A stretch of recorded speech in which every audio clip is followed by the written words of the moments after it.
For the first time in 11 years, a UFC event has been canceled. UFC 151 will never happen. Here's why. UFC 151 was featuring light heavyweight champion Jon Jones versus #1 light heavyweight contender Dan Henderson. The fight was canceled because Dan Henderson has a partial tear in his MCL. UFC President Dana White commented on this matter yesterday during a media press call. As soon as I heard about it, we flew him to Vegas.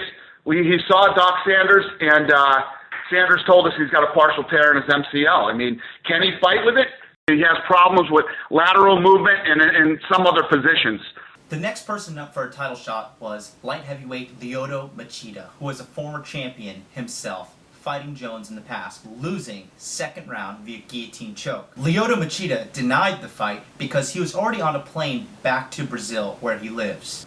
Earlier this month, Jon Jones and now light heavyweight Chael Sonnen were engaged in some Twitter warfare online. Here's some clips of what were said. As you can see, Jones has called out Chael Sonnen, indicating that he would fight him indeed. Fast forward to present day, guess who accepted to fight Jon Jones on 8 days' notice? Chael Sonnen. Perfect! Now we have a fight, the pay-per-view is saved, everybody's gonna make money. It's a great thing. Everything good has just been saved, thanks to Chael Sonnen.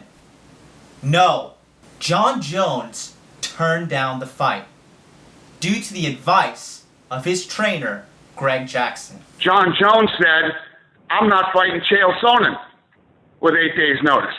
Something that's never happened in UFC history. A guy who's a world champion and considered one of the pound-for-pound best turns down a fight. Chael Sonnen would have showed up and fought his ass off and tried to win. His coach, Greg Jackson, says, there's no way you take this. It would be the biggest mistake of your entire career. I don't give a shit what Greg Jackson thinks. Guy's a fucking weirdo, man. Are you kidding me? Greg Jackson should never be interviewed by anybody ever again except for a psychiatrist. I'll tell you what, I'll go on the record saying, this guy is a fucking sport killer. 250 people have been busting their ass, working hard to promote this fight. Good for you, Jon Jones. You're rich and you got some money. You don't need to take this fight. But there's a bunch of guys on the undercard that this is how they feed their family. And this is how they make a living. And the UFC has spent shitloads of money to promote this fight. As far as the relationship with us, me and Lorenzo are both disgusted. So let me get this straight, Jon Jones. You've been training for 3 months for a guy. You're in peak physical condition. Your striking is on point. Your grappling is on point. Your wrestling is on point. You claim to be the best light heavyweight champion of all time, yet you won't take a fight against a guy who is coming up from 185 pounds, has 8 days to prepare for you, the self-proclaimed best fighter in the world, and you're backing down after running your mouth. Jon Jones, you joined the ranks of Jason Russell when I say this. You are fired.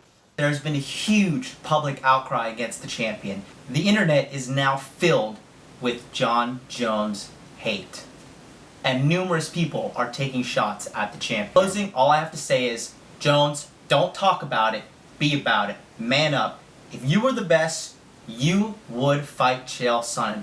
But let's be honest, bro. You are scared. Be sure to check me out on Facebook, Instagram, Twitter, Cinemagram, YouTube. Check out my vlog page. Do it all. Like this video. I'll talk to you later. This is Hollywood Hogwood. God bless, and God bless America. They say you'll never make it, but who do you choose to listen to? Gotta believe in yourself.